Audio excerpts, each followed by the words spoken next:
സുവിശേഷത്തിൻ്റെ വെളിപാടുകൾ, സുവിശേഷത്തിൻ്റെ വെളിച്ചം കാണാൻ പറ്റാത്തതാണ് ഈ ഭൂമിയിലെ ഒരു ക്രിസ്ത്യാനിയുടെ ഏറ്റവും വലിയ ദാരിദ്ര്യം എന്ന് പറയുന്നു. ഒരു രോഗം വന്നാൽ അതിനെ കീഴടക്കാൻ ഒരു കൂദാശ, ഒരു പാപത്തിൽ വീണുപോയാൽ അതിനെ വിമോചിപ്പിക്കാൻ ഒരു കൂദാശ, നഷ്ടപ്പെട്ടതെല്ലാം തിരികെ തരുന്നൊരു ദിവസം ദൈവത്തിനുണ്ട്. ഇത് സ്വീകരിക്കാൻ തക്കവിധം നമ്മുടെ ഹൃദയം ഇന്നേ വരെ എന്ത് ചെയ്തിട്ടില്ല? തുറക്കപ്പെട്ടിട്ടില്ല. സ്വർഗത്തിൻ്റെ കയ്യിൽ ഈ ഭൂമിയിൽ ഒരു മനുഷ്യന് കൊടുക്കേണ്ട മുഴുവൻ കാര്യങ്ങളും കിട്ടിക്കഴിഞ്ഞു.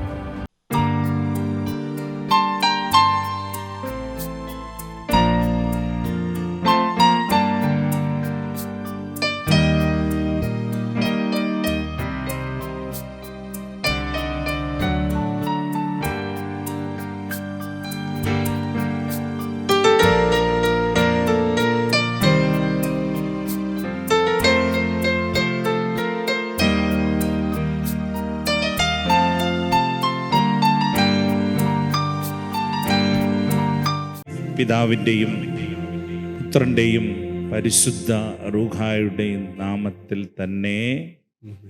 പ്രിയപ്പെട്ടവരെ, ഞാൻ ഓർക്കുകയാണ്, ഞാൻ കഴിഞ്ഞ ദിവസം ഈ അടുത്ത പ്രദേശത്തു കൂടി ഇങ്ങനെ യാത്ര ചെയ്യുമ്പോൾ പണ്ട് കാലത്ത് വളരെ സജീവരായി ദൈവാരാധനയിൽ പങ്കെടുത്ത ഒരു കുടുംബം.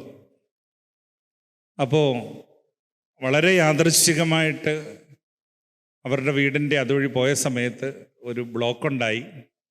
ആ വണ്ടി ബ്ലോക്കായി നിന്നപ്പം അടുത്ത് നിന്ന് ഒരാളോട്, നമ്മുടെ ഇവിടെ സജീവമായി വന്നുകൊണ്ടിരുന്നൊരു പരിചയക്കാരൻ, അതുകൊണ്ട് വണ്ടി ഇങ്ങനെ സൈഡിൽ നിർത്തി സംസാരിച്ച കൂട്ടത്തിൽ ചോദിച്ചു, ഇവരെന്തിയെന്ന് ചോദിച്ചു. നമ്മുടെ ഇവിടെ വളരെ സജീവരായിട്ടൊക്കെ വന്ന് അനേക നാളുകൾ ദൈവവചന ശുശ്രൂഷയിലൊക്കെ നിന്ന ഒരാൾ പിന്നെ എന്തിയെന്ന് ചോദിച്ചപ്പം പുള്ളിക്കാരൻ പെട്ടെന്ന് എന്നോട് പറഞ്ഞു, എല്ലാം ജപ്തി ചെയ്ത് പോയെന്ന് പറഞ്ഞു. എന്നാ പറഞ്ഞേ ജപ്തി ചെയ്ത് പോയെന്ന് പറഞ്ഞു. അപ്പം ഞാൻ ചോദിച്ചു, എങ്ങോട്ട് പോയി? ഇവിടം വിട്ട് പോയെന്ന് പറഞ്ഞു. അപ്പോൾ എനിക്ക് ഭയങ്കര ഒരു വിഷമമായിപ്പോയി. ദൈവമേ, നാളുകളായിട്ട് നമ്മുടെ കൂടെ ഉണ്ടായിരുന്ന ഒരാളെ ജപ്തി ചെയ്ത് പോയിട്ട് പോലും നമ്മൾ എന്ത് ചെയ്തില്ല, അറിഞ്ഞില്ല. അപ്പം ഞാനായാലും പിറ്റേ ദിവസം ഇവരെ തേടി ഞാൻ വീണ്ടും പോയി അന്വേഷിച്ചപ്പോഴാണ് എനിക്കൊരു കാര്യം മനസ്സിലായത്. ശരിക്കും പറഞ്ഞാൽ ഞാനിവിടുന്ന് പോകുന്നതിന് മുമ്പ് അവരുടെ വീട് 3 ബെഡ്റൂം, വളരെ നല്ലൊരു വീട് ഒക്കെയായിരുന്നു. പക്ഷേ ഇപ്പോൾ കണ്ടു കഴിഞ്ഞപ്പോഴാണ് എങ്ങാണ്ടെന്ന് വന്നൊരു പൂജാരി, അയാൾ പറഞ്ഞ് ഈ ഐശ്വര്യം ഉണ്ടാകാൻ വേണ്ടി എന്ത് ചെയ്യണം, അത് പൊളിക്കണം, ഇത് പൊളിക്കണം, മറ്റേത് പൊളിക്കണം എന്നെല്ലാം പറഞ്ഞ് 3 ബെഡ്റൂമായിരുന്ന വീട് പൊളിച്ച് 2 റൂമാക്കി, ഗേറ്റ് നേരെ മറിച്ച് തിരിച്ചു വെച്ചു. പിന്നീട് അന്വേഷിച്ചപ്പോഴാണ് മനസ്സിലാകുന്നത്, പൊളിച്ച് തിരിച്ചു വെച്ചപ്പോൾ ഏതാണ്ട് 60-65 ലക്ഷം രൂപയായി. വീടേ ഐശ്വര്യം ഉണ്ടാകാൻ വേണ്ടി വീണ്ടും റീകൺസ്ട്രക്ട് ചെയ്ത് എല്ലാം വന്നു കഴിഞ്ഞപ്പോഴത്തേക്കും അത്രയും പൈസയായി. അവസാനം ഈ 2-2.5 വർഷം കൊണ്ട് സംഭവിച്ച ഒരു കാര്യം, ഐശ്വര്യം ഉണ്ടായില്ല എന്ന് മാത്രമല്ല, ഈ രാജ്യം വിട്ട്, ഈ ദേശം വിട്ട് തന്നെ എല്ലാം ഉപേക്ഷിച്ച് പോകേണ്ട ഒരവസ്ഥയിലേക്ക് അവരെത്തിച്ചേർന്നു. അപ്പം നമ്മൾ ഇവിടെ ഓർക്കേണ്ട ഒരു കാര്യമെന്ന് പറയുന്നത്, സ്വർഗം ഈ ഭൂമിയിൽ ഒരു ക്രിസ്ത്യാനിക്ക് തരേണ്ട മുഴുവൻ കാര്യങ്ങളും സ്വർഗം ഈ ഭൂമിയിൽ നമുക്ക് എന്ത് ചെയ്ത് കഴിഞ്ഞു? എന്നൊക്കെ തന്നു. സത്യത്തിൽ പ്രിയപ്പെട്ടവരെ, നമ്മൾ ആഴത്തിൽ പഠിച്ചാൽ സ്വർഗത്തിന് ഇനി നമുക്ക് വേണ്ടി തരാൻ കാര്യമായിട്ട് മുകളിലൊന്നും ഇല്ല. സ്വർഗം നമുക്ക് വേണ്ടി തന്നത് പിതാവായ ദൈവത്തെ തന്നു, പുത്രനായ യേശുവിനെ തന്നു, പരിശുദ്ധാത്മാവിനെ തന്നു, പരിശുദ്ധ അമ്മയെ തന്നു, പരിശുദ്ധ സഭയെ തന്നു, പരിശുദ്ധ കുർബാനയെ തന്നു, നിത്യജീവൻ തന്നു. എന്ന് പറഞ്ഞാൽ സ്വർഗത്തിൻ്റെ കയ്യിൽ ഈ ഭൂമിയിൽ ഒരു മനുഷ്യന് കൊടുക്കേണ്ട മുഴുവൻ കാര്യങ്ങളും കിട്ടിക്കഴിഞ്ഞു. പക്ഷേ ഇത് സ്വീകരിക്കാൻ തക്കവിധം നമ്മുടെ ഹൃദയം ഇതേവരെ എന്ത് ചെയ്തിട്ടില്ല. ഇത് സ്വീകരിക്കാൻ തക്കവിധം നമ്മുടെ ഹൃദയം ഇന്നേ വരെ എന്ത് ചെയ്തിട്ടില്ല, തുറക്കപ്പെട്ടിട്ടില്ല. കാരണം എന്നാണെന്നറിയോ? 2 കൊരിന്ത്യർ 4-ാം അധ്യായം 4-ാമത്തെ വചനം, ഈ ലോകത്തിന്റെ ദേവൻ അവിശ്വാസികളായ അവരുടെ മനസ്സിനെ അന്ധമാക്കിയിരിക്കുക. ഈ ലോകത്തിന്റെ ദേവൻ അവിശ്വാസികളായ അവരുടെ മനസ്സിനെ എന്ത് ചെയ്തു? അന്ധമാക്കിയിരിക്കുന്നു. അടുത്ത വചനം, തന്നിമിത്തം ദൈവത്തിന്റെ പ്രതിരൂപമായ ക്രിസ്തുവിന്റെ മഹത്വമേറിയ സുവിശേഷത്തിന്റെ പ്രകാശം. സുവിശേഷത്തിന് എന്തുണ്ട്? വെളിച്ചമുണ്ട്, പ്രകാശമുണ്ട്. സുവിശേഷത്തിന്റെ പ്രകാശം അവർക്ക് ദൃശ്യമല്ല. ഇതാണ് പ്രിയപ്പെട്ടവരെ ഏറ്റവും വലിയ അപകടമെന്ന് പറയുന്നത്. സുവിശേഷത്തിന്റെ വെളിപാടുകൾ, സുവിശേഷത്തിന്റെ വെളിച്ചം കാണാൻ പറ്റാത്തതാണ് ഈ ഭൂമിയിലെ ഒരു ക്രിസ്ത്യാനിയുടെ ഏറ്റവും വലിയ ദാരിദ്ര്യം എന്ന് പറയുന്നത്. കാരണം എന്നാ? ഈ ലോകത്തിന്റെ ദേവൻ എവിടെ കുടിയിരിക്കുക? ഹൃദയം മുഴുവൻ കയറിയിരിക്കുക. അപ്പൊ ഇന്ന് തിരുമനസ്സുകൊണ്ട് എന്നെ ഒമാൻ ദേശത്ത്, അപ്പോൾ ഞാൻ വളരെ സന്തോഷത്തോടു കൂടി ഈ ഒമാൻ ദേശത്തേക്ക് പോകാൻ ഒരുങ്ങിയിരിക്കാൻ, ഞാൻ അവിടെ ചെന്ന് ഈ കയ്യിൽ ഈ ബൈബിളുണ്ട്. ഈ കയ്യിലുള്ള ഈ ബൈബിള് ഇങ്ങനെ തുറന്നപ്പോൾ കിട്ടിയൊരു വചനം ഇതാണ്. ഉൽപ്പത്തി പുസ്തകം 13-ാം അധ്യായം 14 തൊട്ട് 18 വരെയുള്ള വചനം. അബ്രഹാം ലോത്തിൽ നിന്ന് വേർപെട്ടതിന് ശേഷം കർത്താവ് അബ്രഹാമിനോട് പറഞ്ഞു, നീ തലയുയർത്തി കിഴക്കോട്ടും പടിഞ്ഞാറോട്ടും തെക്കോട്ടും വടക്കോട്ടും നോക്കുക. പിന്നെ നീ കാണുന്ന പ്രദേശമെല്ലാം നിനക്കും നിന്റെ സന്താന പരമ്പരകൾക്കും എന്നേക്കുമായി ഞാൻ തരും. പിന്നെ ഭൂമിയിലെ പൂഴി പോലെ നിന്റെ സന്തതികളെ ഞാൻ വർദ്ധിപ്പിക്കും. പിന്നെ പൂഴി ആർക്കെങ്കിലും എണ്ണി തീർക്കാമെങ്കിൽ നിന്റെ സന്തതികളെയും എണ്ണാനാവും. പിന്നെ എഴുന്നേറ്റ് ഈ ഭൂമിക്ക് നെടുകയും കുറുകയും നടക്കുക, പിന്നെ അത് നിനക്ക് ഞാൻ തരും. പിന്നെ അബ്രാം തന്റെ കൂടാരം മാറ്റി ഹെബ്രോണിലുള്ള മാമ്രയുടെ ഓക്കുമരങ്ങൾക്കു സമീപം താമസമാക്കി. അവിടെ അവൻ കർത്താവിന് ഒരു ബലിപീഠം നിർമ്മിച്ചു. കണ്ടോ? ശരിക്കും പറഞ്ഞാല് ഞാൻ വർഷങ്ങളായിട്ട് ബൈബിൾ വായിക്കുന്നുണ്ടെങ്കിലും, ഇത് ഉപയോഗിക്കുന്നുണ്ടെങ്കിലും, ഇത് പ്രസംഗിക്കുന്നുണ്ടെങ്കിലും, അന്ന് എനിക്ക് കിട്ടിയ ബൈബിൾ തുറന്നപ്പോൾ കിട്ടിയ ഒരു വചനം ഇതാണ്: ഇത് നിനക്ക് ഞാൻ എന്ത് ചെയ്യും? തരും. എന്നിട്ട് കർത്താവ് പറഞ്ഞൊരു കാര്യമാണ്, നീ എന്ത് ചെയ്യണം? നെടുകയും കുറുകയും ഒക്കെ എന്ത് ചെയ്യണം? നടക്കണം. അപ്പം ഈ വചനം എന്നോട് പറയുന്നതായിട്ട് എനിക്ക് തോന്നി. അതിനുശേഷം ഞാൻ പറഞ്ഞു, നമുക്ക് ഈ വചനം ഒന്ന് ഉറക്കെ വായിച്ചാലോ എന്ന്. ഏതായാലും കൊള്ളാം. ഞാനിങ്ങനെ വായിച്ചു, ഇവർ ഏറ്റുമല്ല ഇങ്ങനെ വായിച്ചു. ഞങ്ങളിങ്ങനെ നടന്ന് ഇതുവഴിയെല്ലാം നടന്ന് ഈ വചനം ഇങ്ങനെ വായിക്കാൻ തുടങ്ങി. ഞങ്ങൾ എല്ലാ ദിവസവും രാവിലെ 5:15 ഈ സ്ഥലത്തെത്തും. കർത്താവ് തന്ന വചനമല്ലേ, ഈ വചനം എടുത്ത് വായിക്കും. ഇനി ഇപ്പം ഒരു 2-ാമത്തെ ദിവസമൊക്കെ തൊട്ട് കയ്യിലൊരു ധൂപക്കുറ്റി അവിടെ എടുത്തു. എന്നിട്ട് അവിടെ വന്ന് ധൂപം കത്തിക്കും. ഇതിനകത്തൂടെ ധൂപം വീശാൻ തുടങ്ങി. ഇതിന് ചുറ്റും നടന്ന് ധൂപം വീശാൻ തുടങ്ങി. പ്രിയപ്പെട്ടവരെ, ഒരു സാധ്യതയും ഇല്ലാതിരുന്ന സ്ഥലത്ത് സംഭവിച്ചത് ഞാൻ ഓർക്കുകയാം. ഏതാണ്ടൊരു 10 മാസം അവിടെ ശുശ്രൂഷ ചെയ്തിട്ട് തിരിച്ചു പോരുമ്പോൾ ഒരു 90% കാര്യങ്ങളും അവിടുത്തെ എല്ലാം എന്ത് ചെയ്തു എന്ന് പറഞ്ഞാൽ ദേവാലയവുമായി ബന്ധപ്പെട്ട് കുറച്ചൊരു വർക്കുകൾ ഒഴിച്ച് ബാക്കി എല്ലാ കാര്യങ്ങളും തീർക്കാനായിട്ട് സാധിച്ചു. സംഭവിച്ചത്, ഇത് സാധ്യമായത് എങ്ങനെയാന്ന് ചോദിച്ചാൽ, കിട്ടിയ ഒരു വചനം, ആ വചനം എന്ത് ചെയ്തു? സാധ്യതയില്ലാഞ്ഞിട്ടും നമ്മളതിനെ വിശ്വസിച്ചു, അതിന് വില കൊടുത്തു. നമ്മുടെ പ്രശ്നം എന്നാന്ന് ചോദിച്ചാൽ, 4 ദിവസം നമ്മൾ വചനം കേൾക്കും, 5-ാമത്തെ ദിവസം നമ്മൾ പറയും, അയ്യോ എൻ്റെ വീടിൻ്റെ മുമ്പിൽ ഒരു മന്ത്രവാദി ഉണ്ട് കേട്ടോ. കാരണം നമ്മുടെ ഉള്ളിലുള്ളവനെ നമുക്ക് തിരിച്ചറിയാൻ പറ്റാത്തതാണ് യഥാർത്ഥത്തിൽ നമ്മുടെ പ്രശ്നം. 1 യോഹന്നാന്റെ ലേഖനം 4-ാം അധ്യായം 4-ാമത്തെ വചനം. കുഞ്ഞുമക്കളെ, നിങ്ങൾ ദൈവത്തിൽ നിന്നുള്ളവരാണ്. നിങ്ങൾ ആരിൽ നിന്നുള്ളവരാ? ആരിൽ നിന്നുള്ള? ഉൽപ്പത്തി പുസ്തകം 1-ാം അധ്യായം 26-27 വചനം. അവിടെ പറയാ, ദൈവം തൻ്റെ രൂപത്തിലും തൻ്റെ സാദൃശ്യത്തിലും ആരെ സൃഷ്ടിച്ചു? മനുഷ്യനെ സൃഷ്ടിച്ചു. ഇവിടെ പറയുകയാണ്, കുഞ്ഞുമക്കളെ, നിങ്ങൾ എവിടെ നിന്നുള്ളവരാ? നിങ്ങൾ എവിടെ നിന്നുള്ളവരാ? സത്യത്തിൽ നമ്മളോടൊന്ന് പറഞ്ഞു കൊടുക്കണം, പ്രിയപ്പെട്ടവരെ, ഞാൻ എവിടെ നിന്നുള്ള ആളാ? ഞാൻ ദൈവത്തിൽ നിന്നുള്ള ആളാണ്. ഇവിടെ ഏറ്റവും വലിയ പ്രശ്നം എന്നറിയോ? പണ്ടാണ്ട് ഒരുത്തൻ എന്തോ പറഞ്ഞതുപോലെ മൊത്തം നമുക്ക് പേടിയാണ്. ദർശനം പേടി, പിന്നെ ആ ദിവസം പേടി, പിന്നെ ആ ഗേറ്റ് പേടി, ആ മുറി പേടി, പിന്നെ മൊത്തം പേടിയാണ് നമുക്ക്. മുമ്പിലുള്ള വീട്ടുകാരൻ, അവനെ നമുക്ക് പേടി.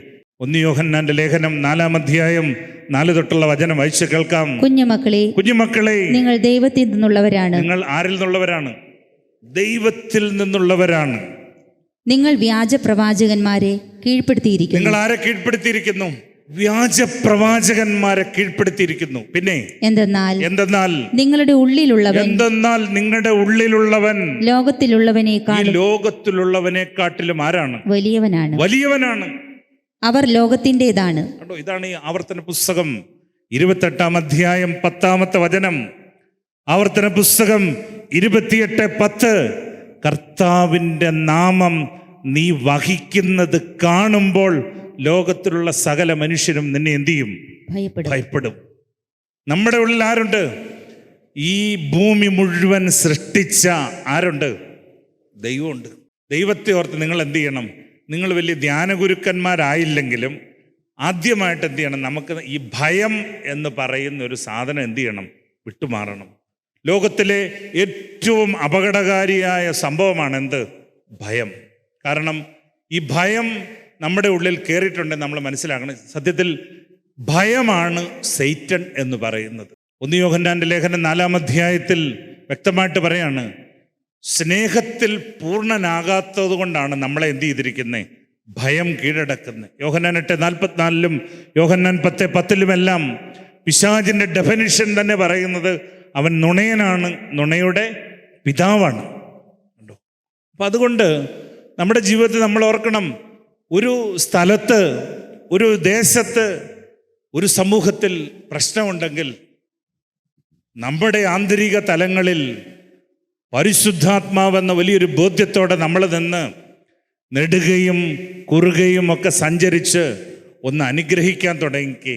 ഫിലിപ്പിയരുടെ പുസ്തകം 2-ാം അധ്യായം 9-11 വചനം അവിടെ പറയുകയാണ്, യേശു ക്രിസ്തു എന്ന നാമത്തിന് മുമ്പിൽ സ്വർഗത്തിൽ, ഭൂമിയിൽ, പാതാളത്തിൽ എല്ലാം എന്ത് ചെയ്യും? ഒട്ടുമടങ്ങും. ആചരിക്കേണ്ടവനെയും സ്വീകരിക്കേണ്ടവനെയും സ്വീകരിക്കാൻ പറ്റാതിരിക്കുന്നത് കൊണ്ട് ഈ ലോകത്തിൻ്റെ ദേവൻ നമ്മളെയൊക്കെ എന്ത് ചെയ്തിരിക്കുക? അന്ധതയിൽ കൊണ്ട് ചാർത്തിയിരിക്കുക. ആവർത്തന പുസ്തകം 18-ാം അധ്യായം 9-14 വചനം, നീ ഒരു ദേശത്ത് കടന്നു വരുമ്പോൾ ആ ദേശത്തെ ദുരാചാരങ്ങൾ നീ എന്ത് ചെയ്യരുത്? അനുകരിക്കരുത്. ആചാരങ്ങൾ അനുകരിച്ചോ, പക്ഷെ കൃത്യമായിട്ട് പറയുക, നീ ഒരു ദേശത്ത് കടന്നു വരുമ്പോൾ ആ ദേശത്തെ ദുരാചാരങ്ങൾ അനുകരിക്കരുത്. മകനെയോ മകളെയോ ഹോമിക്കുന്നവൻ, പ്രാശ്നികൻ, മൃതസന്ദേശ വിദ്യക്കാരൻ, ക്ഷുദ്രക്കാരൻ, വെളിച്ചപ്പാട്, മന്ത്രവാദി, ആഭിചാരക്കാരൻ, ഇവരൊന്നും നിങ്ങളുടെ ഇടയിൽ എന്ത് ചെയ്യരുത്? ഉണ്ടാകരുത്. എന്നിട്ട് പറയാ, ഇത്തരക്കാർ കർത്താവിന് ആരാണ്? നിന്ദ്യരാണ്. എൻ്റെ അടുത്ത വചനം 14:1 പറയാ, നിങ്ങൾ കീഴടക്കാൻ പോകുന്ന ജനതകൾ ജ്യോത്സ്യനെയും മന്ത്രവാദിയെയും ഒക്കെ സ്വീകരിച്ചിട്ടുണ്ട്, പക്ഷേ നിങ്ങളുടെ ദൈവമായ കർത്താവ് നിങ്ങളെ അതിനെന്ത് ചെയ്തിട്ടില്ല? അനുവദിച്ചിട്ടില്ല.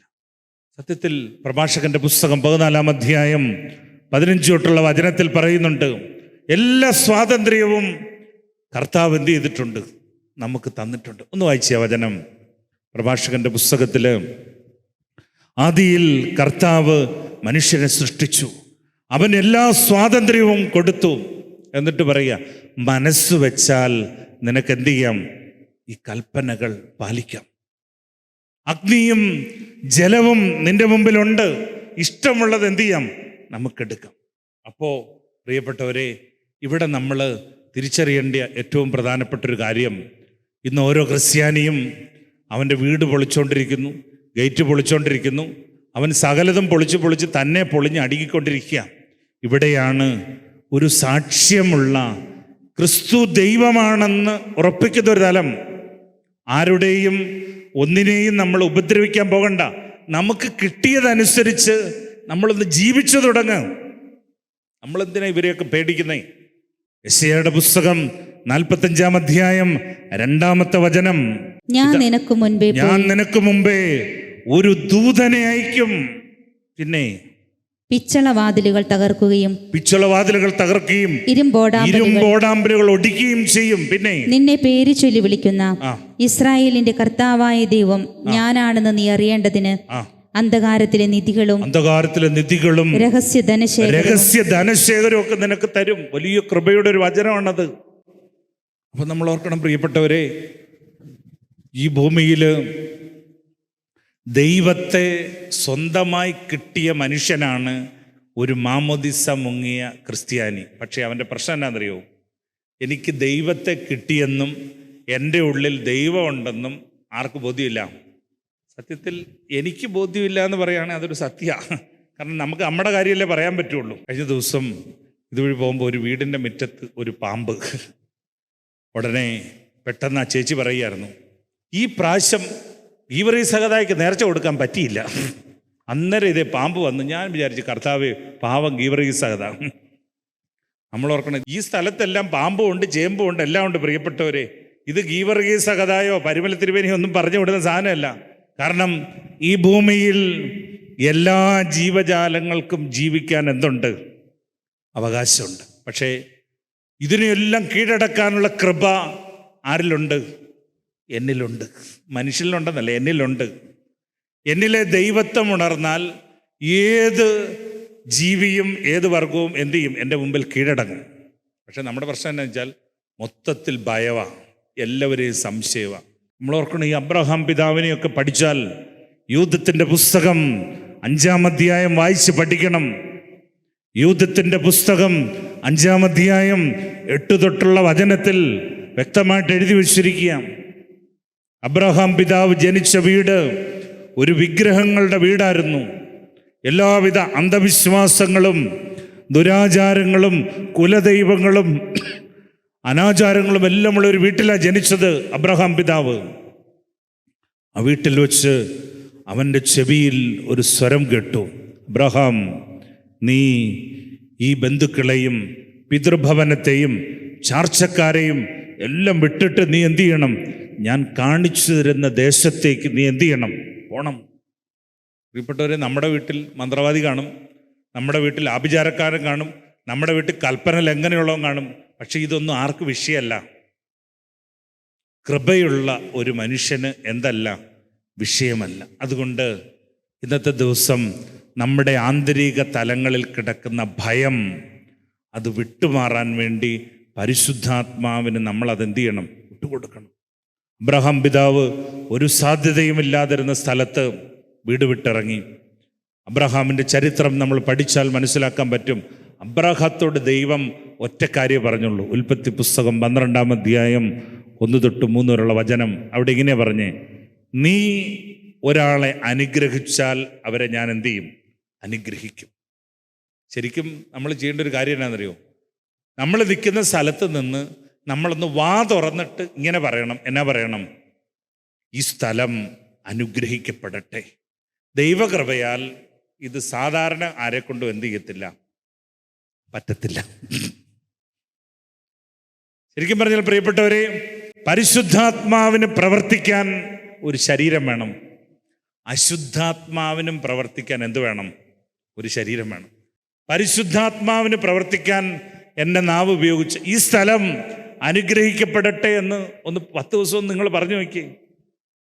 നിങ്ങൾ ഏത് കാരാഗ്രഹത്തിലാണ് കിടക്കുന്നത് എങ്കിലും ആ കിടക്കുന്ന സ്ഥലത്തെ ശപിക്കാതെ രാവിലെ എഴുന്നേറ്റ് ഈ സ്ഥലം അനുഗ്രഹിക്കപ്പെടട്ടെ, അങ്ങോട്ടും ഇങ്ങോട്ടൊക്കെ പോകുമ്പോൾ ഇവിടെ അനുഗ്രഹിക്കപ്പെടട്ടെ, നിങ്ങളൊന്ന് പറഞ്ഞു നോക്കി.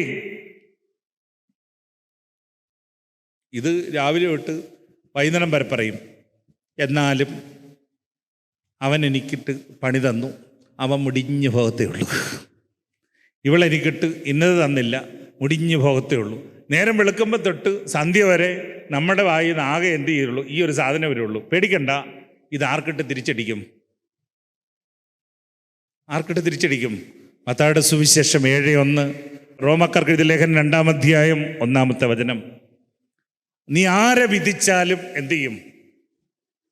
ഇത് കൃത്യമായിട്ട് കാരണം സത്യത്തിൽ നമ്മൾ ഓർക്കണം, ഈ ശാപവും ഈ ബന്ധനവും ഒക്കെ മറ്റാരും കൊണ്ട് തരുന്നതല്ല പ്രിയപ്പെട്ടവരെ. ഇത് മുഴുവൻ വിലയ്ക്ക് മേടിക്കുന്നത് നമ്മൾ ഓരോരുത്തരും തന്നെയാണ്. നിങ്ങൾ ഏത് പ്രതിസന്ധിയെ നോക്കിയും ഒന്ന് അനുഗ്രഹിക്കപ്പെടട്ടെ എന്നൊന്ന് പറഞ്ഞു നോക്കി. അതുകൊണ്ട് നമ്മൾ ഓർക്കണം പ്രിയപ്പെട്ടവരെ, നമുക്ക് ഈ ഭൂമിയിൽ സങ്കീർത്തനം 27-ാം അധ്യായം 10-ാമത്തെ വചനത്തിൽ പറയുന്നൊരു കാര്യമുണ്ട്. അപ്പനും അമ്മയും എന്നെ ഉപേക്ഷിച്ചാലും കർത്താവ് എന്തു ചെയ്യും? എന്നെ ഉപേക്ഷിക്കത്തില്ല, എന്നെ കൈക്കൊള്ളും. അതുകൊണ്ട് നമ്മൾ ഓർക്കണം, ഈ ഭൂമിയിൽ ദൈവത്തെ ഓർത്ത് നമ്മൾ എന്ത് ചെയ്യണം? ഈ യേശു ക്രിസ്തുവിനെ ഒന്ന് സ്വീകരിക്കണം. അവനെ എന്ത് ചെയ്യണം? ഒന്ന് വിശ്വസിക്കണം. യേശു ക്രിസ്തു തന്ന ഈ വചനം ഇതൊന്ന് സ്വീകരിക്കണം. റോമ 9:6 ദൈവത്തിൻ്റെ വചനം ഒരിക്കലും എന്ത് ചെയ്യത്തില്ല? പരാജയപ്പെടത്തില്ല. ഇത് ആത്മാർത്ഥമായിട്ട് നിങ്ങളോട് പറയുക. അതുകൊണ്ട് പ്രിയപ്പെട്ടവരെ, നമ്മൾ ഓർക്കണം, സ്വർഗം നമുക്ക് അവസാനം തരേണ്ട ഒരു കാര്യമാണ്. എന്ത്? നിത്യജീവൻ. അതും ഈ തിരുവചനത്തിൽ നമുക്ക് എന്ത് ചെയ്യും? തരും. തിരുവചനമാണ് സ്വീകരിക്കുന്നത് എങ്കിൽ എനിക്കും നിങ്ങൾക്കും എന്തില്ല? മരണമില്ല. തിരുവചനം സ്വീകരിച്ചാൽ, കണ്ടോ, തിരുവചനം സ്വീകരിച്ചയാളാ പരിമല തിരുമേനി, തിരുവചനം സ്വീകരിച്ചയാളാ കന്യക മറിയാം, തിരുവചനം സ്വീകരിച്ചയാളാ പത്രോസ്, തിരുവചനം സ്വീകരിച്ചയാളാ പൗലോസ്, തിരുവചനം സ്വീകരിച്ചയാളാ മഗ്ദലന മറിയം, തിരുവചനം സ്വീകരിച്ചയാളാ മത്തായി. ഇവർക്കാർക്കും അനേക വർഷങ്ങൾക്ക് ശേഷവും എന്തില്ല? മരണമില്ല. പക്ഷേ തിരുവചനം സ്വീകരിക്കാതെ നമ്മൾ ഈ അമിത ഭയത്തിലും ഉത്കണ്ഠയിലും എല്ലാം നമ്മൾ കടന്നു പോയിക്കൊണ്ടിരിക്കുക. അതുകൊണ്ട് പ്രിയപ്പെട്ടവരെ, നമ്മൾ ഓർക്കണം, നമ്മുടെ ഒന്നും ജീവിതം ഈ ഭൂമിയിൽ അവസാനിക്കാനുള്ള ഒന്ന് അല്ല. അതുകൊണ്ടാണ് 1 കൊരിന്ത്യൻസ് 15-ാം അധ്യായം 19-ാമത്തെ വചനത്തിൽ പറയാണ്, ഈ ലോകത്തിനു വേണ്ടി മാത്രം നിങ്ങൾ ക്രിസ്തുവിൽ പ്രത്യാശ വെച്ചിട്ടുള്ളവരാണെങ്കിൽ നിങ്ങൾ സകല മനുഷ്യരെക്കാട്ടിലും ആരാണ്? ഭോഷന്മാരാണ്. അതുകൊണ്ട് നമുക്ക് എന്ത് ചെയ്യാം? ഈ 5 സെൻറ്റും ഈ 2 സെൻറ്റും 1 ഏക്കറും 2 ഏക്കറും എല്ലാം നമുക്ക് വിടാൻ പ്രിയപ്പെട്ടവരെ. എന്ന് പറഞ്ഞാൽ വൈരാഗ്യത്തിൻ്റെ കെട്ടെല്ലാം നമുക്ക് വിടാം. കാരണം ഇതുകൊണ്ടൊന്നും എന്തില്ല? ഒരു കാര്യവുമില്ല. എല്ലാത്തിൻ്റെ മേലും അധികാരം ആർക്കാണ്? ദൈവത്തിനാണ്.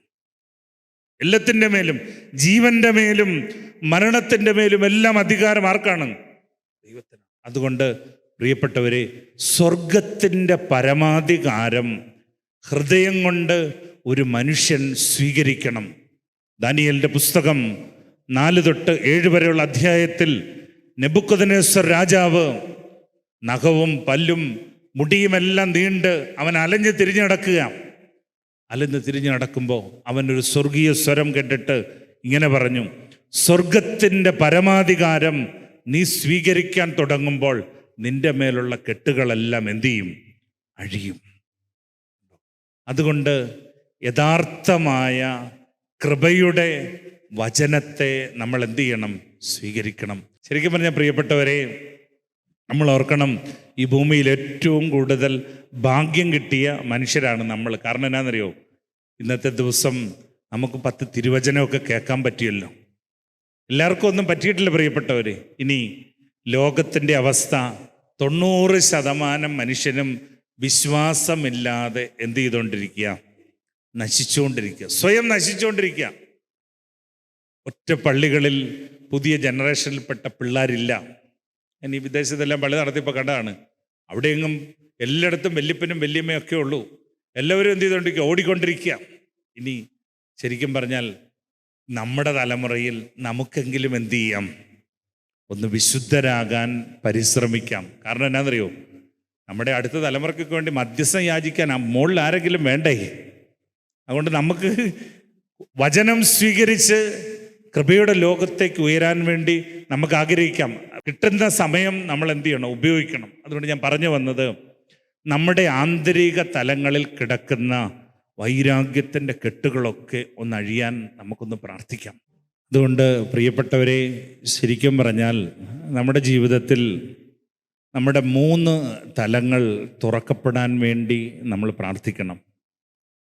പ്രത്യേകിച്ച് യേശുക്രിസ്തുവിൻ്റെ ദൈവത്വം എൻ്റെ ആന്തരിക തലങ്ങളിൽ, എൻ്റെ ശരീരത്തിൽ, എൻ്റെ മനസ്സിൽ, എൻ്റെ ആത്മാവിൽ അതിൻ്റെ പൂർണ്ണതയിലുണ്ട് എന്നുള്ളൊരു ആഴമേറിയ വിശ്വാസവും ബോധ്യവും നമുക്കുണ്ടെങ്കിൽ, അങ്ങനെ ഒരു കാര്യം നമ്മുടെ ഉള്ളിൽ സ്വീകരിക്കപ്പെട്ട് കഴിഞ്ഞാൽ പിന്നീട് അന്ധകാര ശക്തിക്ക് നമ്മുടെ മേൽ എന്തില്ല?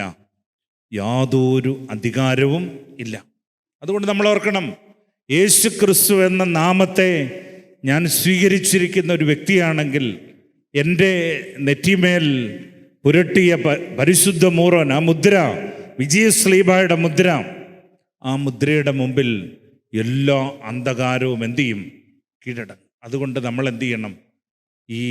ഈ ലോകത്തിൻ്റെ ദേവൻ അന്ധമാക്കിയിരിക്കുന്ന നമ്മുടെ മനസ്സിനെ ഒന്ന് തുറക്കാൻ വേണ്ടി നമ്മൾ പ്രാർത്ഥിച്ചു തുടങ്ങണം പരിശുദ്ധാത്മാവിനോട്. ഇതാണ് ലൂക്കോസിൻ്റെ സുവിശേഷം 24-ാം അധ്യായം 45-ാമത്തെ വചനം. വിശുദ്ധ ലൂക്കോസിൻ്റെ സുവിശേഷം 24:45 അവിടെ ഇങ്ങനെയാ പറയുന്നത്: വിശുദ്ധ ലിഖിതങ്ങൾ ഗ്രഹിക്കാൻ തക്കവിധം കർത്താവ് അവരുടെ മനസ്സിനെ എന്തു ചെയ്തു? തുറന്നു. ഒരു വചനം നമുക്ക് വെളിപ്പെട്ട് കിട്ടിയാൽ, നമ്മുടെ മനസ്സ് തുറന്നാലത്തെ ഒരു പ്രത്യേകത, ആദ്യം എല്ലാത്തിൻ്റെ മേലെ നമുക്ക് വിജയം നേടാൻ പറ്റും. ഇതിപ്പോൾ കുറി തൊട്ട് ഒരുത്തൻ അങ്ങോട്ട് പോയാൽ നമുക്ക് പ്രശ്നം, പിന്നെ തലക്കെട്ട് കെട്ടിയവൻ ഇങ്ങോട്ട് വന്ന വേറൊരു പ്രശ്നം, വരുന്നവൻ ഒരു പച്ച പട്ട് പുതച്ചിട്ടുണ്ട് അത് നമുക്ക് പ്രശ്നം, പിന്നെ 4 അറബി എഴുതി വെച്ചിട്ടുണ്ട് അത് അതിനെക്കാട്ടി വലിയ പ്രശ്നം. ഇതിൻ്റെ എല്ലാം കാരണം എന്നാണെന്നറിയോ? നമ്മുടെ ആന്തരിക തലങ്ങളിൽ കിടക്കുന്ന ഭയമാണ്. അവർക്കല്ല പ്രശ്നം. കാരണം ഒരു ക്രിസ്ത്യാനി ഇനി ശരിക്കും എന്തു ചെയ്യാണ്? എല്ലാവരും കൊണ്ട് അവിടെ കുരിശ് കുഴിച്ചിടുന്നു, ഇവിടെ കുരിശ് കുഴിച്ചിടുന്നു. നമുക്കറിയാം, മണ്ണിക്കിടന്ന കുരിശ് ആ ഹെലേന രാജ്ഞിയുടെ കാലത്ത് ഇതെല്ലാം പൊക്കിയെടുത്തു കഴിഞ്ഞപ്പോഴാണ് എന്തു ചെയ്തത്? ഈ കുരിശിൽ തൊട്ടാൽ ജീവനുണ്ടെന്നുള്ളൊരു വെളിപാട് വരെ നമുക്ക് കിട്ടി. സത്യത്തിൽ ആ വിജയക്കുരിശ് നമ്മുടെ നെറ്റിമേൽ മുദ്ര ചെയ്തിട്ടുണ്ട് പ്രിയപ്പെട്ടവരെ. ആ മുദ്രയുടെ പ്രത്യേകത ഇത് ശരിക്കും എന്താണ്? നമ്മൾ അവൻ്റെ മടിയിൽ എത്തുവോളം ആ മുദ്രയ്ക്ക് യാതൊരു കേടും എന്ത് ചെയ്യത്തില്ല, സംഭവിക്കത്തില്ല. അതുകൊണ്ട് ഏതൊന്നിനെ നമ്മൾ പേടിക്കുന്നു അത് നമ്മളെ എന്തു ചെയ്യും? കീഴടക്കും. അതുകൊണ്ട് നമ്മൾ എന്തു ചെയ്യണം? നമ്മുടെ ആത്മധൈര്യം നമ്മൾ വിട്ടുകളയരുത്. ഇതൊരു പ്രധാനപ്പെട്ട ഒരു കാര്യമാണ്. ദൈവവചനം നമ്മൾ സ്വീകരിക്കണം. മർക്കോസ് 12:24 വിശുദ്ധ ലിഖിതങ്ങളോ ദൈവത്തിൻ്റെ ശക്തിയോ അറിയാത്തത് കൊണ്ടല്ലേ നമുക്ക് തെറ്റുപറ്റുന്നേ. ഈ വചനങ്ങൾ നമ്മൾ പഠിക്കണം. കാരണം ഈ വചനത്തെ പരിശുദ്ധ സഭ ദൈവമായി തന്നെയാണ് കാണുന്നത്. അതുകൊണ്ടല്ലേ അതിൻ്റെ മുമ്പിൽ ധൂപം വെക്കുന്നു, അതിനെ ആഘോഷകരമായിട്ട് കൊണ്ടുവരുന്നു. പരിശുദ്ധ കുർബാനയ്ക്ക് പോലും പ്രധാനപ്പെട്ട ഒരു ശുശ്രൂഷ വചനം മുറിക്കൽ ശുശ്രൂഷ. ഇതെല്ലാം നമുക്ക് സ്വീകരിക്കാൻ വേണ്ടിയുള്ളതാണ്. അപ്പം മനസ്സ് തുറക്കപ്പെടണം. ആക്ട് 16:14 നമ്മൾ കാണുകയാണ്. ലിദിയായുടെ ഹൃദയം വചനം സ്വീകരിക്കാൻ വേണ്ടി കർത്താവ് എന്ത് ചെയ്തു? തുറന്നു. ആ ഗ്രൂപ്പിൽ ഒരുപാട് മനുഷ്യരിരുന്ന് വചനം കേൾക്കുന്നുണ്ടായിരുന്നു.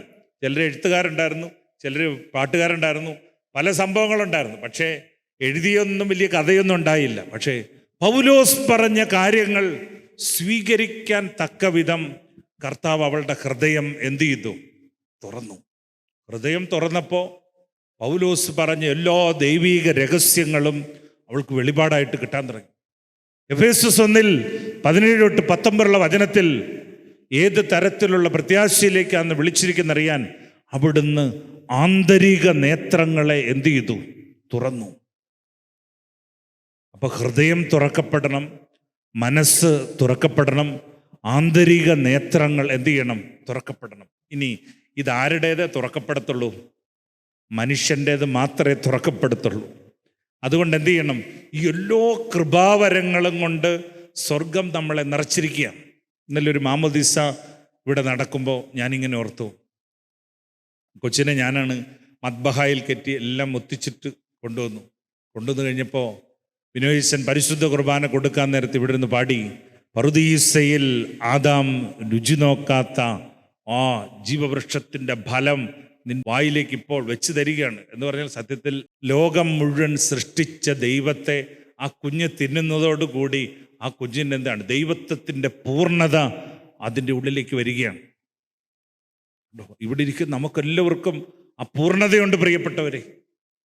നിങ്ങളുടെ വീട്ടിൽ നിങ്ങളുടെ ജീവിതത്തിൽ ഒരു പ്രതിസന്ധി ഉണ്ടെങ്കിൽ നിങ്ങളെന്ത് ചെയ്യണം? ശരിക്കും ഒരു പ്രതിസന്ധിയും തോന്നിയാൽ അതിരാവിലെ എഴുന്നേറ്റ് ഒരു ദേവാലയത്തിൽ വിശുദ്ധ കുർബാനയ്ക്ക് പോകും. നീ പശ്ചാത്തപിക്കേണ്ട പാപമൊക്കെ എന്നുണ്ടെങ്കിൽ നല്ല പശ്ചാത്താപമൊക്കെ നടത്തുക, നല്ല കുമ്പസാരമൊക്കെ നടത്തുക. പരിശുദ്ധ കുർബാന സ്വീകരിക്കുക. പരിശുദ്ധ കുർബാന സ്വീകരിച്ചിട്ട് ഏത് പ്രതിസന്ധിയാണോ അതിൻ്റെ മേൽ നമ്മൾ തന്നെ ഒന്ന് അനുഗ്രഹിച്ചു തുടങ്ങി, നമ്മൾ തന്നെ കെട്ടെന്ന് പൊട്ടിച്ചു തുടങ്ങി. ഓരോ കൂദാശകൾക്കും സ്വർഗം എന്തുമാത്രം പവറാ തന്നിരിക്കുന്നത്. ഞാൻ ഈ ഒമാനിൽ ചെന്ന് കഴിഞ്ഞപ്പോൾ ഒരു നേഴ്സ് എൻ്റെ തൊണ്ടയിൽ ക്യാൻസറാണ്, 4th സ്റ്റേജാണ്, ഇതാണ്. അപ്പം ഞാൻ അതിനോട് പറഞ്ഞു, അപ്പം നമുക്കൊന്ന് പ്രാർത്ഥിച്ചിട്ടൊക്കെ പോകാമെന്ന് പറഞ്ഞു. അവിടെ വെച്ച് ഞാൻ അതിന് തൈലാഭിഷേകമൊക്കെ കൊടുത്തു. ശരിക്കും പറഞ്ഞാൽ തൈലാഭിഷേകം കൊടുത്തു കഴിഞ്ഞപ്പോൾ ഇവിടെ വന്നു കഴിഞ്ഞപ്പോൾ നമ്മൾ ലേക്ക് ഷോർ ഹോസ്പിറ്റലാന്ന് തോന്നുന്നു, അതെല്ലാം സർജറി ചെയ്തെല്ലാം എടുത്തതിന് ശേഷം ഡോക്ടർ പറഞ്ഞു കാര്യം 4th സ്റ്റേജാണ്, പക്ഷേ 4th സ്റ്റേജിൻ്റേതായ വലിയ അപകടമൊന്നും ഉള്ളതായിട്ട് എന്ത് ചെയ്യുന്നില്ല, കാണുന്നില്ല. ഏതായാലും കൊള്ളാം, 12-13 ദിവസങ്ങൾക്ക് ശേഷം ആ നേഴ്സ് തിരിച്ചു വന്നു. ഇന്നലെയും എനിക്ക് മെസ്സേജ് അയച്ചിട്ടുണ്ടായിരുന്നു, അവർ വളരെ ആരോഗ്യവതിയായി അവിടെ ജോലി ചെയ്യുന്നു. അപ്പം നമ്മൾ ഓർക്കണം, ഒരു രോഗം വന്നാൽ അതിനെ കീഴടക്കാൻ ഒരു കൂദാശ, ഒരു പാപത്തിൽ വീണുപോയാൽ അതിനെ വിമോചിപ്പിക്കാൻ ഒരു കൂദാശ ഉണ്ടോ? പരിശുദ്ധ സഭ 7 കൂദാശകൾ നമുക്ക് വേണ്ടി തന്നിരിക്കുക. ഇനി നമുക്കൊരനുഗ്രഹം വേണമെങ്കിൽ അതിനുവേണ്ടി പ്രത്യേക കൂദാശ, പൗരോഹിത്യം സ്ഥാപിച്ചിരിക്കുക, ജനത്തെ അനുഗ്രഹിക്കാൻ, പാപമോചിക്കാൻ എല്ലാം. അതുകൊണ്ട് നമ്മൾ എന്ത് ചെയ്യണം? ഒരുപാട് കഥകളും ഒരുപാട് ഗോസിപ്പുകളൊക്കെ ഈ രാജ്യത്തോടുന്നുണ്ട്. നമ്മൾ ഓർക്കണം, നമ്മുടെ നിത്യരക്ഷയെ തടയുന്ന ഗോസിപ്പുകളുടെയും കഥകളുടെയും ഒന്നും പുറകെ നമ്മൾ എന്ത് ചെയ്യരുത്, പോകരുത്. ഗോസിപ്പുകളും കഥകളെല്ലാം പറയുന്നവൻ എന്ത് ചെയ്യും? സത്യത്തിൽ ഞാൻ ഓർക്കാറുണ്ട്, ആയിരക്കണക്കിന് ഗോസിപ്പുകൾ പറയുന്ന പലരും രഹസ്യമായിട്ട് ഇവിടെ വന്ന് അവരുടെ എല്ലാ ശുശ്രൂഷകളും സ്വീകരിച്ച് തിരിച്ചു പോകാറുണ്ട്. ഇറങ്ങിയിട്ട് വീണ്ടും ഗോസിപ്പൊക്കെ പറയും, പക്ഷേ അവരിതെല്ലാം സ്വീകരിക്കുന്നുണ്ട്. പ്രിയപ്പെട്ടവർ, നമ്മളാണ് ചിലയിടത്തൊക്കെ മണ്ടന്മാരായിത്തീരുന്നത്. അതുകൊണ്ട് നമുക്ക് നമ്മളിൽ കിട്ടിയിരിക്കുന്ന ദൈവത്വം അതതിൻ്റെ പൂർണ്ണതയിൽ നമ്മുടെ തലമുറയ്ക്ക്, നമ്മുടെ വീട്ടിൽ, നമ്മൾ ജീവിക്കുന്ന ചുറ്റുപാടിൽ ഉജ്ജ്വലിക്കാൻ വേണ്ടി നമ്മൾ ആഗ്രഹിച്ചു തുടങ്ങണം. അതുകൊണ്ട് ഇന്ന് തൊട്ട് നമ്മൾ പ്രാർത്ഥിക്കണം, പരിശുദ്ധാത്മാവേ എൻ്റെ ഹൃദയം തുറന്നു തരണം, പരിശുദ്ധാത്മാവേ എൻ്റെ മനസ്സ് തുറന്നു തരണം, പരിശുദ്ധാത്മാവേ എൻ്റെ ആന്തരിക നേത്രങ്ങളെല്ലാം എന്ത് ചെയ്യണം? തുറന്നു തരണം. കൊളോസ്യസ് 4:2-5 വചനത്തിൽ പറയണം, പരിശുദ്ധാത്മാവേ വചന കവാടം തുറന്നു തരണം. അങ്ങനെ നമ്മൾ പ്രാർത്ഥിക്കാൻ തുടങ്ങണം. നമ്മൾ നല്ല മധ്യസ്ഥ പ്രാർത്ഥനയൊക്കെ നടത്തണം. നമുക്കിപ്പോൾ ഒരു രോഗം വരികയാണെങ്കിൽ നമ്മൾ അയ്യോ ചതഞ്ഞ് നാളെ മരിക്കുകയെ ഇന്ന് മരിക്കുക എന്നൊന്നും പറഞ്ഞിരുന്നിട്ട് കാര്യമില്ല. ഒരു രോഗം വന്നാൽ നമ്മൾ ആ രോഗത്തെ എന്ത് ചെയ്യണം? കീഴടക്കണം. ഈ വചനത്തിൽ ഇതെല്ലാം പറയുന്നുണ്ട്. കാരണം ഈ ഭൂമിയിൽ ഉള്ളതിനെ മുഴുവൻ കീഴടക്കാനുള്ള പവർ ആർക്കുണ്ട്? നമുക്കുണ്ട്. ഈ രോഗത്തെയൊക്കെ, അതാണ് ദൈവസ്നേഹ പാരമ്യത്തെക്കുറിച്ച് എഴുതിയിരിക്കുക റോമ 8:31 വചനത്തിൽ. റോമ 8:31 വചനത്തിൽ പറഞ്ഞിരിക്കുക. ഇതിനെക്കുറിച്ച് നാം എന്താണ് പറയേണ്ടത്? ഒന്ന് വായിച്ചേ. റോമ 8:31 വചനം. ഇതിനെക്കുറിച്ച് നാം എന്താണ് പറയേണ്ടത്? പിന്നെ ദൈവം നമ്മുടെ പക്ഷത്തെങ്കിൽ ആര് നമുക്ക് എതിര് നിൽക്കും? പിന്നെ സ്വപുത്രനെ പോലും ഒഴിവാക്കാതെ നമുക്കെല്ലാവർക്കും വേണ്ടി അവനെ ഏൽപ്പിച്ചു തന്നവൻ അവനോടുകൂടി സമസ്തവും നമുക്ക് ദാനമായി നൽകാതിരിക്കുമോ? പിന്നെ ദൈവം തിരഞ്ഞെടുത്തവരുടെ മേൽ ആര് കുറ്റം ആരോപിക്കും? പിന്നെ നീതീകരിക്കുന്നവൻ ദൈവമാണ്. പിന്നെ ആരാണ് ശിക്ഷാവിധി നടത്തുക? മരിച്ചവനെങ്കിലും ഉത്ഥാനം ചെയ്തവനും ദൈവത്തിന്റെ വലത്തുഭാഗത്തിരുന്ന് നമുക്ക് വേണ്ടി മാധ്യസ്ഥം വഹിക്കുന്നവനുമായ യേശുക്രിസ്തു തന്നെ. പിന്നെ അടുത്ത വചനം, ക്രിസ്തുവിന്റെ സ്നേഹത്തിൽ നിന്ന് ആര് നമ്മെ വേർപെടുത്തും? ക്ലേശമോ ദുരിതമോ പീഡനമോ പട്ടിണിയോ പിന്നെ നഗ്നതയോ ആപത്തോ വാളോ ഇങ്ങനെ എഴുതപ്പെട്ടിരിക്കുന്നു. പിന്നെ നിന്നെ പ്രതി ഞങ്ങൾ ദിവസം മുഴുവൻ വധിക്കപ്പെടുന്നു. പിന്നെ കൊലയ്ക്കുള്ള ആടുകളെ പോലെ കരുതപ്പെടുകയും ചെയ്യുന്നു. പിന്നെ അടുത്തത്, നമ്മെ സ്നേഹിച്ചവൻ മുഖാന്തരം ഇവയിലെല്ലാം നാം പൂർണ്ണ വിജയം വരിക്കുന്നു. പൂർണ്ണ വിജയം വരിക്കാനുള്ള അഭിഷേകം ആർക്കുണ്ട്? കാരണം പ്രിയപ്പെട്ടവരെ, ഈ ഭൂമിയിൽ എനിക്കും നിങ്ങൾക്കും കിട്ടിയ ഏറ്റവും വലിയൊരു ഭാഗ്യമാണ് വിശുദ്ധ കുർബാന എന്ന ജീവനുള്ള ക്രിസ്തു. കാരണം ഈ ഭൂമിയിൽ ജീവിക്കുമ്പോൾ തന്നെ ദൈവത്തെ തിന്ന് ജീവിക്കാനുള്ള ഭാഗ്യം കിട്ടിയവർ മറ്റാരുമില്ല. പ്രിയപ്പെട്ടവരെ, നമ്മൾ ഈ നിയമങ്ങൾക്കൊക്കെ അപ്പുറത്ത് നമ്മൾ ഓർക്കണം, വിശുദ്ധ കുർബാന എന്ന ദൈവം, അവൻ ഇമ്മാനുവേൽ, അവൻ നമ്മുടെ കൂടെയുണ്ട്. അതുകൊണ്ട് ഞാൻ പണ്ടൊക്കെ ക്ലാസ് എടുക്കുമ്പോൾ എന്നും പറയായിരുന്നു, വിശുദ്ധ കുർബാന അനുഭവിക്കാതെ ബലിപീഠം വിട്ട് നമ്മളാരും എന്ത് ചെയ്യരുത്, പോകരുത്. വിശുദ്ധ കുർബാന എന്തുമാത്രം സ്വീകരിക്കാൻ പറ്റുമോ, എത്ര ദിവസമൊക്കെ സ്വീകരിക്കാൻ പറ്റുമോ അത്രയും സ്വീകരിച്ചു. കാരണം വിശുദ്ധ കുർബാനയ്ക്കപ്പുറത്ത് ദൈവത്തിന് നമുക്ക് വേണ്ടി തരാൻ ഒന്നും ഇല്ല. നമ്മുടെ മനസ്സിൻ്റെ ഭയത്തിൻ്റെ കെട്ടുകളൊക്കെ അഴിയട്ടെ. ഇനിയെങ്കിലും ഈ വചനം കേൾക്കുന്ന നിങ്ങൾ ഓരോരുത്തരും കടത്തിലും കെണിയിലും ഒന്നും ആകരുത്. പ്രിയപ്പെട്ടവരെ, ജീവനുള്ള അപ്പൻ, ജീവനുള്ള ക്രിസ്തു നമ്മുടെ കൂടെയുണ്ട്. നമുക്ക് ഈ ഭൂമിയിൽ എന്തെല്ലാം നഷ്ടപ്പെട്ടാലും നമ്മൾ തകരരുത്. കാരണം നഷ്ടപ്പെട്ടതെല്ലാം തിരികെ തരുന്നൊരു ദിവസം ദൈവത്തിനുണ്ട്. ജോബിൻ്റെ പുസ്തകത്തിൽ നമ്മൾ കാണുകയാണ്, അവൻ്റെ മക്കളെല്ലാം മരിച്ചുപോയി, പക്ഷേ അവൻ്റെ വിശ്വാസമോ അവൻ്റെ പ്രത്യാശയോ അവൻ കൈവിട്ടില്ല. കാരണം ഇന്നല്ലെങ്കിൽ നാളെ നമ്മളെല്ലാം സ്വർഗത്തിൻ്റേതാകാൻ സ്വർഗം ആഗ്രഹിച്ചതാണ്. അതുകൊണ്ട് നമുക്കൊരിക്കൽ കൂടി ഒന്ന് കണ്ണുകളടയ്ക്കാം, ഒന്ന് പ്രാർത്ഥിക്കാം. തമ്പുരാനെ, തരുന്ന ഓരോ വചനങ്ങളെയും ഓർത്ത് ഞങ്ങൾ നന്ദി പറയും. കർത്താവേ, നിൻ്റെ കൂടെ ജീവിക്കാൻ കിട്ടിയ ഈ ഒരു വലിയ ഭാഗ്യം, തമ്പുരാനെ, ആ ഭാഗ്യം എന്നും നിലനിർത്താനുള്ള കൃപ അങ്ങ് തരണേ. കർത്താവേ, അങ്ങ് നൽകിയ ജീവിതം വീണുപോകാതെ കാത്തു സൂക്ഷിക്കാൻ കൃപ തരണേ. പരിശുദ്ധാത്മാവേ, ഞങ്ങളങ്ങയെ സ്തുതിക്കുന്നു, ഞങ്ങളങ്ങയെ ആരാധിക്കുന്നു.